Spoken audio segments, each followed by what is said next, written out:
In this video, I continue my journey to find the perfect YouTube studio camera, this time using the Panasonic AF100. Here's the story. The Panasonic AF100 was released in December 2010. It has a 4/3 inch MOS sensor with a micro four thirds lens mount. For its time, this was pretty groundbreaking, allowing filmmakers to use interchangeable lenses with a proper video camera form factor. It has two built-in XLR inputs, internal ND up to 164 or 6 stops, waveform, vector scope, ISO up to 3200, dual SD card slots for relay recording, being able to continuously record up to 12 hours in one take, clean HDMI out, SDI out, records up to 1080 30p, and slow motion up to 60 frames per second overcranked. A paid firmware upgrade also brought 1080 60p to this camera, but I never purchased it and unfortunately is no longer available. I've used this camera for many years. Right now you're seeing footage from a trip I took to Bali back in 2014. This was all shot with the AF100 and a Zeiss 35mm f2 lens. But today we are looking to see how it fares in a controlled studio environment. So let's take a look at the footage.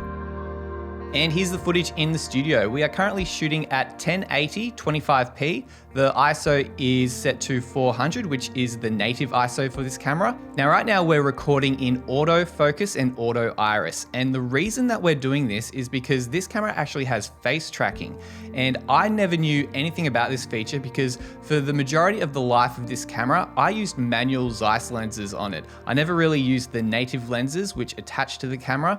And because of that, I never had any reason to look for autofocus features and then discover that this camera actually has face tracking. So we're testing it out right now. Let me know what you think.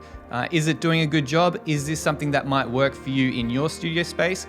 Or is this really just a gimmick that you won't find any use for? Keep in mind, this camera was released in 2010 and they had face tracking, which blew me away when I saw that. Now, keep in mind that when you're talking to camera, you're not really moving around a lot, so having that face tracking feature, as long as it keeps you in focus and you don't move around too much, it could be quite useful. That way you don't have to set your focus manually, then walk around, sit down, see if you're in focus, see that you're not in focus, then get back up, walk around, change the focus. It just might make that recording process just a little bit smoother, but it's only good if it actually stays in focus. Okay, so I've just checked back the footage with the face detect function. I realized just before I was calling it face tracking, but in the camera, it's actually called face detect. And when I was looking in the background, I could see that the Lumetric time unit was flickering a little bit. So it looks like when you've got that face detect function on, it does hunt around a lot, it does flicker a little bit. And although it might not be super noticeable to the majority of your audience, it is still there. And once you see it, you can't really unsee it and it can become quite distracting. So I've taken face detect off and now we're shooting in manual focus. And right now we are recording in 1080 25p using the PH mode, which is the highest bit rate that you can record on this camera. And we're using the AVC HD codec. And unfortunately, the AVC HD codec doesn't have a lot of bit rate. Currently, it's recording approximately 21 megabits per second, which by today's standard is not very big at all.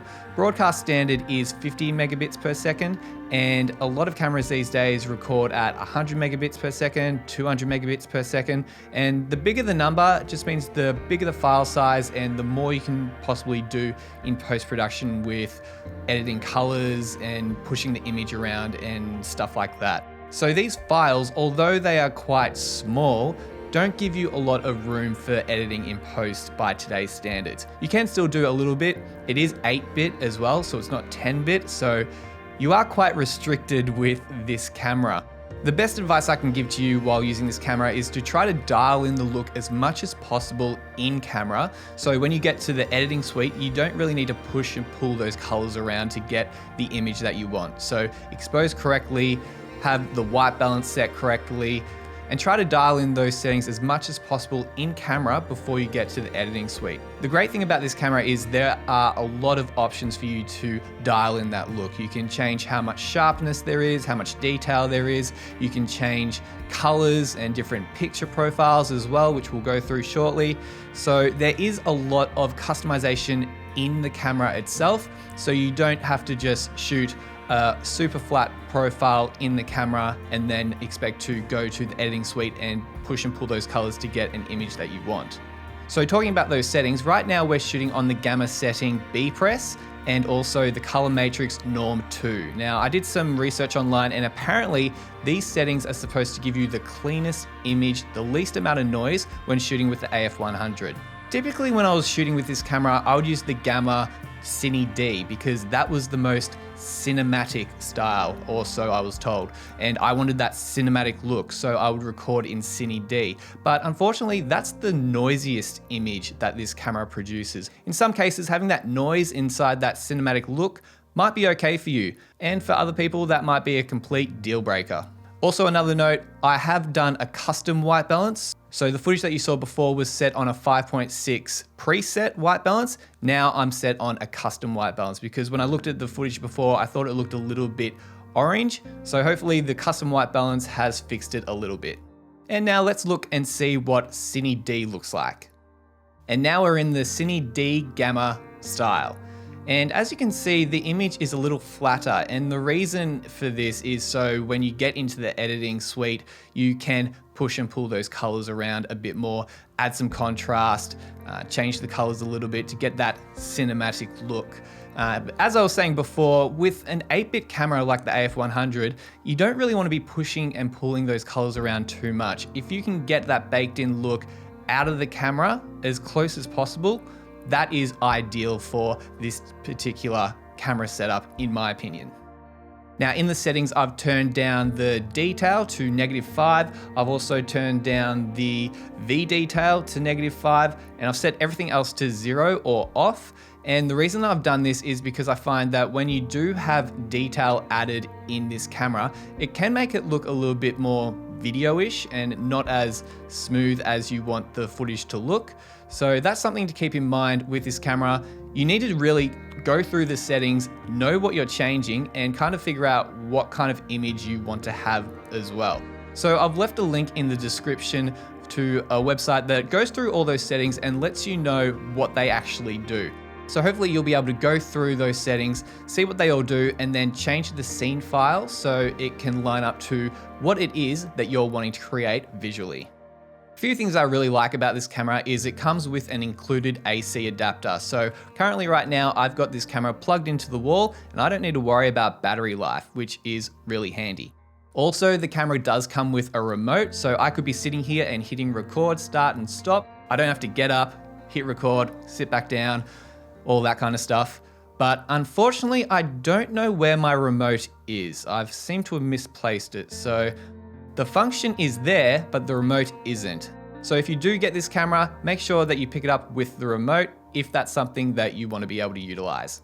This camera also has an interval recording function as well, so you can make your own time lapses internally in this camera.